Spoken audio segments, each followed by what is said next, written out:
name is Justin Fields. I'm 34 years old. I was raised by a single black mother, honestly, no father in the house.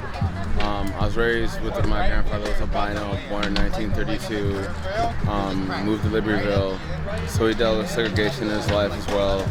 I deal with emotional aspects of my life, so what I do to relax is smoke weed and skateboard, and then just keep to myself and be humble at times. Personally, it's difficult for people to understand like what's right, what is wrong, but personally, you just gotta be focused. Like the key thing in life, I feel like, is persistence. And as a black male, it's hard to, say, oh, he's good, she's a white person. Like, no, what? Like, I don't like that. So growing up, I always had, made fun of a lot personally. So I didn't care, honestly. There's tons of African skateboarders of black culture. Ron Allen, Stevie Williams, Kareem.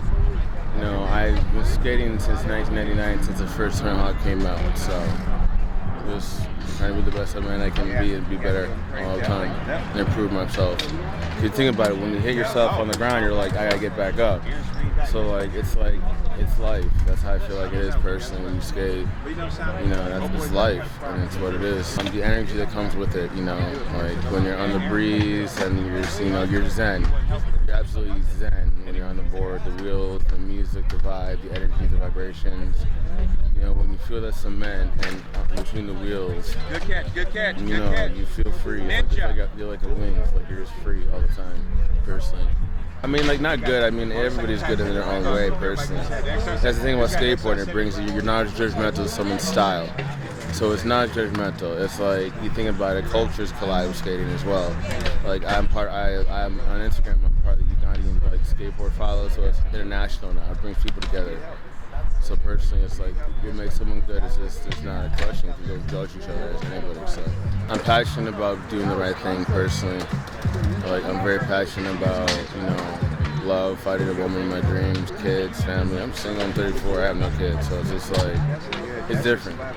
It feels weird. It's like a typical, my kids are like, oh, they're like, my family's like, you have no kids, that's fine.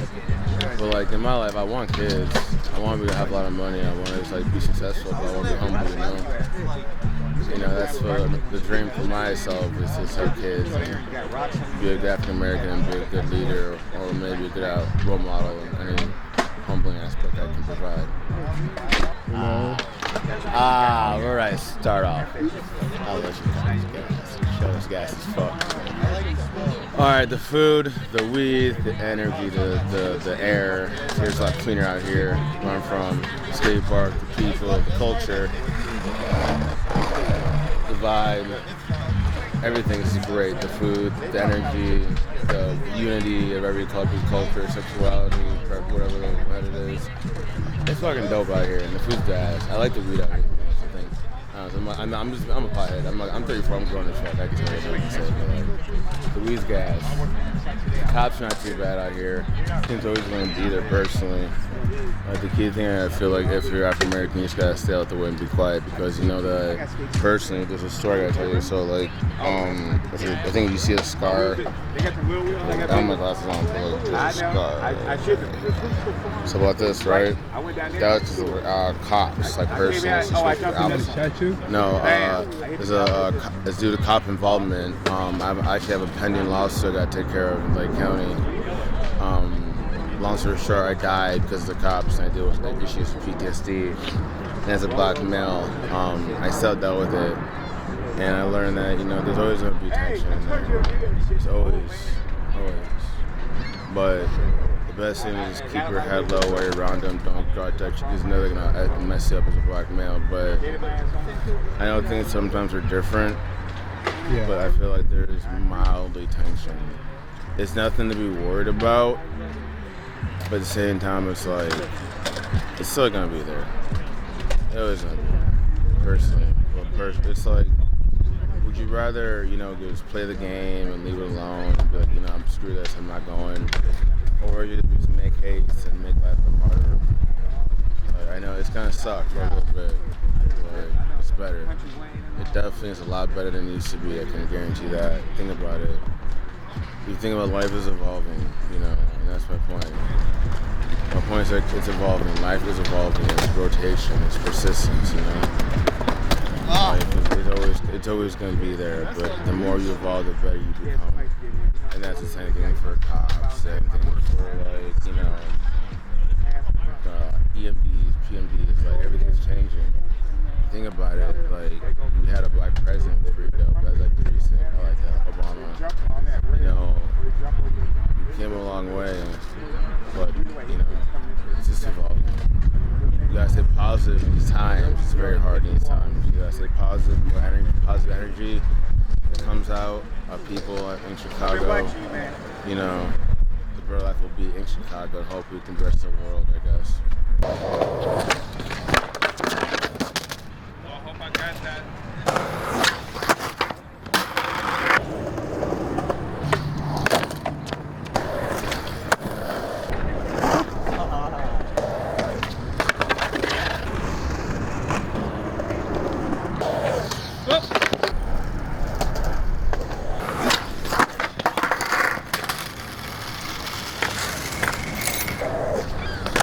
Yeah, one was just because this is a crazy story, but which one was this story? Ooh, oh crap, that's crazy. Okay, so I was skateboarding in freaking near Bronzeville, right?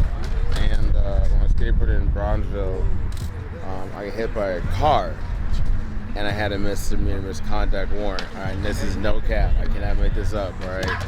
So I got hit by a car. This knee, I can't bend it. This eases mobility, but I'm recently got hit by a car. They ran my name in a warrant, and I'm like, I have a misdemeanor misconduct warrant. So I got hit by a car. The guy didn't have a freaking even valid license, and I'm like, what the fuck? Like, what the fuck is this shit going on? And then they took me to Cook County Jail for 5 days. I crashed out. I crashed out. I'm not gonna cap. I'm not gonna lie. I crashed out, dude. I crashed out. Yeah, because I was hung. So they're like, what's up? What you gonna do? What you gonna do? So I'm like, what you gonna do? What you gonna do? So I'm like, if I crash out on these people, I'm gonna serve more time. If I act like I'm freaking loco, that's different. So I literally bashed my head. Those fiberglass windows you jail, like the young jail and stuff. I'm like, wham! And then I had a hematoma for a little bit, but it went down. Everything's got cleared up, but I crashed out, dude. I'm not gonna lie, but this guy crashed out. And this one I was skateboarding right over there. Yeah, that's my dog. Is that your shadow? And I could have turned, and I cracked my head on one of those metal poles. I hit this on one of my, I had my head on one of my poles right here. You ain't scared. You ain't scared. Cracked my head right here too. So Hey, you jumping? I've dislocated a shoulder 3 places. You did? Broken this ankle, and this wrist, honestly. And this scar. See this scar right here? Shit, hey. You see this scar right here? I see y'all rocking them hats. Right here. Hey, both y'all getting it at the same time. What happened was that I was on a BMX bike, right? I did an X up. The handle brake went into my leg. It punched my leg. I had to get 6 staples in my leg when I was 12. Oh wow. My life, stress, anger, frustration, madness, mania, therapy for me, pretty much. It's a lot of anger that's steamed into skating. I feel because come on, dog. Feel it.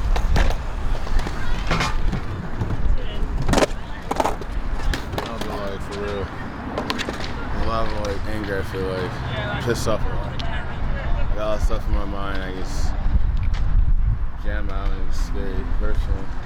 I got a lot of stuff in my mind. Let's see something.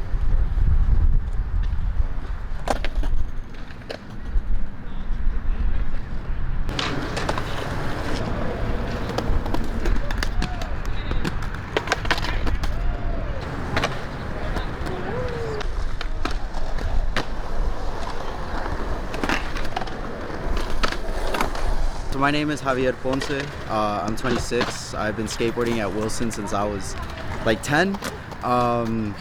And for now, I'm a community organizer as well as a skateboarder. And so we host events here at Wilson Skate Park to fundraise and to collect donations. And we send everything back to Guatemala, where I'm from. And yeah, I come out here every time the sun's out and come skate, have fun, hang out at the C-Bar over there. So we get to kind of build a community without really having to do much other than show up. So these tattoos represent one of my family members' favorite buildings. So right here, for example, we have my sister's. The Ferris wheel is mine. I believe the John Hancock is my dad's. Then I believe it's the Bean, right? Yes. The Bean is my brother's. The cathedral or water tower is my grandma, and my aunt is the Crown building, the 311. Then this was my first tattoo ever. It was a little skateboard. This one, I got it done in Puerto Rico when I was skating in La Perla. This was just a flash, just because it's fun. And then this one was a friend of mine that was learning how to tattoo, and I was just like, you could try. So yeah, those are the ones I have. Oh, and this one, which doesn't mean anything. Oh, dude, I like them all, man. I honestly, having the amount of tattoos I have, all it makes me want is more. But I really think this one's really cool, especially because the guy was just learning and I kind of trusted him blindly. This one was the first one I got in Guatemala, so that means a lot to me too. And then obviously the most meaningful ones are the ones on my back that I showed you. Those are probably my favorite. Dude, it's one of those things that if you catch on, if something clicks in your brain, like it can dictate the rest of your life around it. And with skating, what I noticed is like I've always been very hyper, and I couldn't really find the right way to take it out. But skateboarding is one of those things that's always gonna be hard and always gonna like demand a lot out of you physically and mentally. So I think it's just like putting so much energy into trying to learn and do tricks that look and feel good it's enough to motivate me to keep doing it every day. And I've been skating for 15 years now, and I don't think I'm gonna stop. Death, dude. Like I'd have to die to stop skateboarding. Even like, for example, I've thought like I've gotten injured a lot of times, and I know like recovering is really tough and you can't skate. But I'm always doing something skateboard related, whether I'm like reading a skateboard magazine or watching my friends skate or watching skate videos. So like really to take skateboarding out of me as a person, I would need to die. There's no other way. Like I could have no limbs and still want to be around skateboarding. So a nonprofit called Boards Across Borders, and when I was living in Guatemala, because I lived there for 9 years, I really struggled to keep up with like skating like new skateboards and new shoes and new wheels, and I struggled with it, and a lot of my friends did as well. And so when I moved here, I started winning some contests, and I wasn't going to use all the stuff that they gave me. So I started sending it out and then asking some friends to give me anything old that they had that they wanted to get rid of. And it went from like a personal project to like now we're sending over 150 skateboards to Guatemala a year, and we're supporting organizations out there, sponsoring kids, and it all grew from just wanting to recycle. So yeah, now we do events here. We do this event called Decks on Decks, or Skate House, which is house music DJs. We set them up over here at the skate park. We party and we collect the donations that day. And yeah, we fundraise and we try to make it as much as possible. But it's only been going on for like a year and a half. So I'm hoping this year we do more, and then next year we do even more. And yeah. Fun fact about myself. I've broken 14 bones, and most of them have been from skateboarding, and I'm still skating. I speak perfect Spanish. I grew up learning only Spanish, and I lived in Guatemala for a really long time, so I did high school and college over there.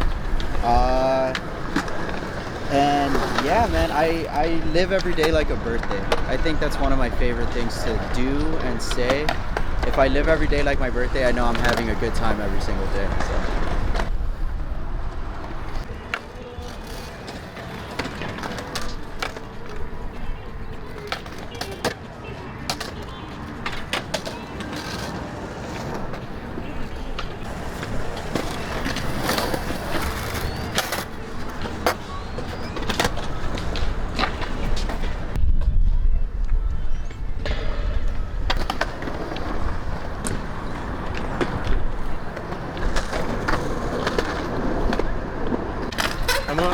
I'm gonna come right straight right where you are.